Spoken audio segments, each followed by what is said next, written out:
왕건은 왜 아내를 29명이나 두었을까요? 사랑 때문일까요? 이 숫자 뒤에는 한 왕의 마음보다 더 무거운 계산이 숨어 있었죠. 그 계산이 나라를 어떻게 묶었는지 차근차근 따라가 볼게요. 후삼국 말 왕은 왕이어도 지방은 호족 손에 움직였거든요. 왕건이 세운 고려도 처음부터 단단한 한 덩어리는 아니었어요. 각 지역 호족은 군사와 곡식, 길목까지 쥐고 있었고요.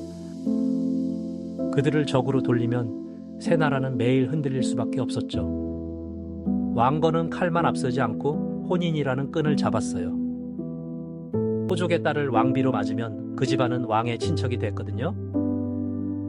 친척이 된 호족은 반란보다 체면을 먼저 생각하게 됐고요. 그래서 29 혼인은 사치보다 안전장치에 가까웠어요. 왕건은 송악의 해상 세력에서 자라 거래 감각도 익혔죠. 그 감각은 전쟁터보다 사람 마음을 읽는데 더 빛났고요. 힘센 집안을 눌러버리면 이 다른 집안도 겁을 먹었을 거예요. 하지만 사위가 되면은 같은 힘도 훨씬 부드럽게 들어갔죠. 이 방식은 새 나라가 피를 덜 흘리게 만든 선택이었어요. 혼인 하나는 한 지역의 문을 여는 열쇠처럼 쓰였고요. 아내가 많았다는 말은 그만큼 불안한 지역도 많았다는 뜻이에요. 왕건은 호족을 지우기보다 고려 안으로 끌어들였어요. 그 과정에서 성씨와 관직, 혼인이 서로 얽혀갔고요. 왕의 집안이 커질수록 고려의 울타리도 넓어졌죠. 물론 이 전략은 모두에게 달콤한 양만은 아니었어요. 왕비의 집안마다 자기 아들이 더 앞서길 바랐거든요. 왕건은 나라를 묶었지만 후계 문제에 씨앗도 남겼죠. 나라를 살린 끈이 훗날 왕실을 죄는 매듭도 된 셈이에요. 그래도 당시엔 흩어진 힘을 모으는 게 가장 급했어요. 견훤의 후백제는 강했고 남쪽 전선은 늘 무거웠죠. 왕건이 호족을 묶은 이유는 바로 이 전선 때문이기도 했어요. 군사도 말도 식량도 중앙 혼자서는 모으기 어려웠고요. 혼인으로 묶인 호족은 전쟁 때도 쉽게 등을 돌리지 못했죠. 이건 낭만이 아니라 나라의 생존을 건 협상이었어요. 왕건의 선택은 차갑지만 당시 현실에는 꽤 정확했죠. 그 정확함은 곧 신라의 선택에서도 드러나기 시작해요. 935년 신라는 싸우기보다 스스로 고려의 나라를 넘겼어요. 1000년 가까운 신라가 무너질 때도 왕건은 모욕을 피했죠. 경순왕을 귀하게 대하며 신라 사람들의 마음을 잡으려 했고요. 신라 왕실과의 연결도 고려의 정통성을 키우는 힘이 됐어요. 힘으로 빼앗은 나라보다 스스로 온 나라가 더 오래 남죠? 이 장면은 왕건의 포용 전략이 통했다는 증거였어요. 신라를 끌어안자 후백제는 더 외로운 싸움을 하게 됐고요. 그런데 후백제 안에서는 더 큰 균열이 터지고 있었어요. 견훤은 아들들과 갈라졌고 권력은 집안에서 흔들렸죠.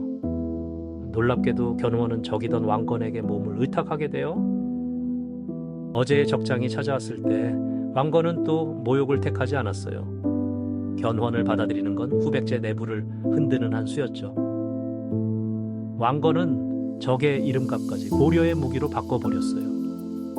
신라의 항복과 견훤의 귀수는 같은 방식으로 이어져요. 상대를 꺾기만 한 게 아니라 쓸 수 있는 힘으로 바꾼 거죠. 이 포용은 약함이 아니라 버틸 줄 아는 전략 감각이었어요.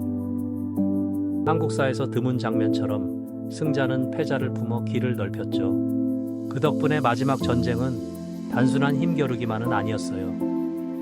936년 후백제가 무너지며 후삼국 시대도 막을 내렸어요. 왕건의 혼인망은 이 결말을 받쳐준 숨은 뼈대였고요. 한 집안과의 혼인은 한 성과 들판을 묶는 약속이었죠. 그 약속이 쌓이며 고려는 지도보다 먼저 사람을 얻었어요. 그래서 왕건의 통일은 칼끝보다 관계의 힘이 컸어요. 하지만 관계로 세운 나라는 관계가 흔들리면 이제 같이 흔들려요. 왕건도 그 위험을 알았기에 말년에 유훈을 남겼어요. 그 유훈으로 전해지는 것이 바로 훈유십조입니다. 훈요 10조는 후대 왕들에게 나라를 잊지 말라는 당부였죠. 왕건은 불교를 받들고 백성의 부담을 조심하라 했다고 전해져요. 또 지역 세력을 가볍게 보지 말라는 뜻도 담겨 있었고요. 말하자면 왕건은 죽기 전까지도 균형을 걱정한 거예요. 그 균형의 핵심에는 29 혼인의 그림자가 있었죠. 혼인이 너무 적었다면 호족은 고려밖에 남았을 거예요. 혼인이 너무 많았기에 왕실 안의 경쟁은 피하기 어려웠고요. 결국 왕건의 선택은 정답보다 가장 덜 위험한 길에 가까웠어요. 그 길은 지금 눈으로 보면 낯설지만 당시엔 현실적이었죠. 왕건은 사람을 믿기보다 관계가 사람을 묻게 만들었어요. 그게 바로 29 아내라는 숫자의 진짜 무게예요. 한편 신라 사람들에게도 고려는 완전한 낯선 나라가 아니었어요. 왕건은 신라의 문화와 불교 전통을 끊지 않고 이어갔죠. 이런 지속성은 새 왕조가 오래 버티는 데 큰 힘이 됐어요. 정복보다 계승을 택한 모습에서 왕건의 장기전이 보입니다. 호족에게도 마찬가지였어요. 지우지 않고 이름을 남겨줬죠. 대신 그 이름이 고려의 질서 안에서 움직이게 만들었고요.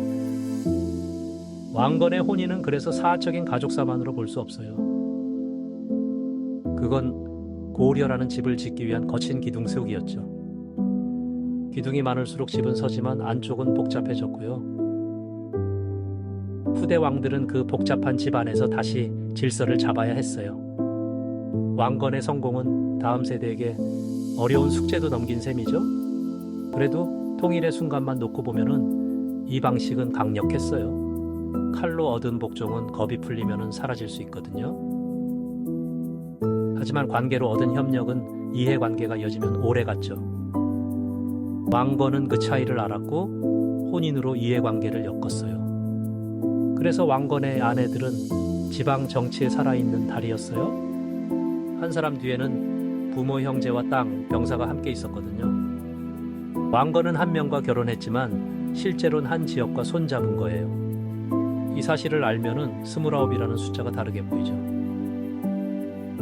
그 숫자는 욕망의 목록이 아니라 불안의 목록에 가까웠어요.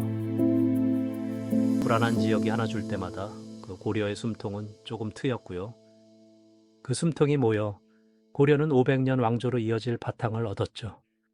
물론 그 바탕 위에 쌓인 갈등까지 사라진 건 아니었어요. 혼인 정치는 통일을 만들었지만 왕권 강화 숙제도 남겼죠. 그래서 왕건을 볼 때는 성공과 비용을 함께 봐야 해요. 아내 29개 명은 이상한 사생활이 아니라 시대의 해법이었거든요.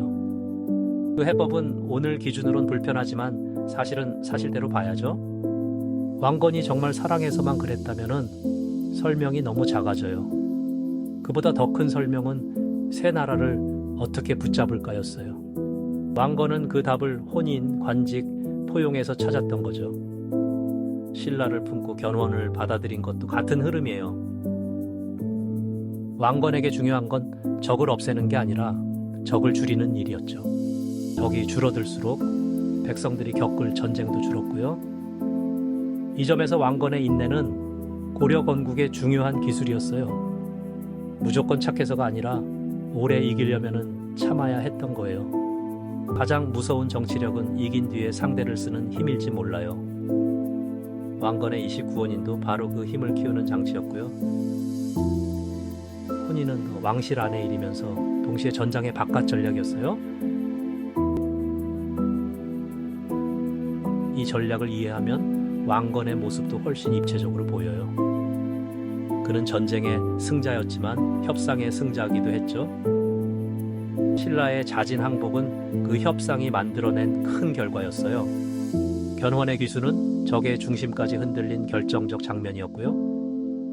훈요 10조는 그 모든 경험을 다음 왕에게 넘긴 메모였죠. 결국 질문은 단순해요. 왜 29명이었나가 아니라요. 그 많은 관계 없이는 고려가 버틸 수 있었을까요? 왕건의 답은 불편하지만 당시엔 나라를 묶는 실마리였죠. 역사는 현재의 거울이라고 합니다. 그래서 더 조심히 봐야 해요. 사실을 바로 알고 옳고 그름은 스스로 판단해야 하죠. 그게 우리가 역사를 공부하는 진짜 이유 아닐까요? 왕건의 29원이는 사랑보다 나라의 무게를 보여줍니다.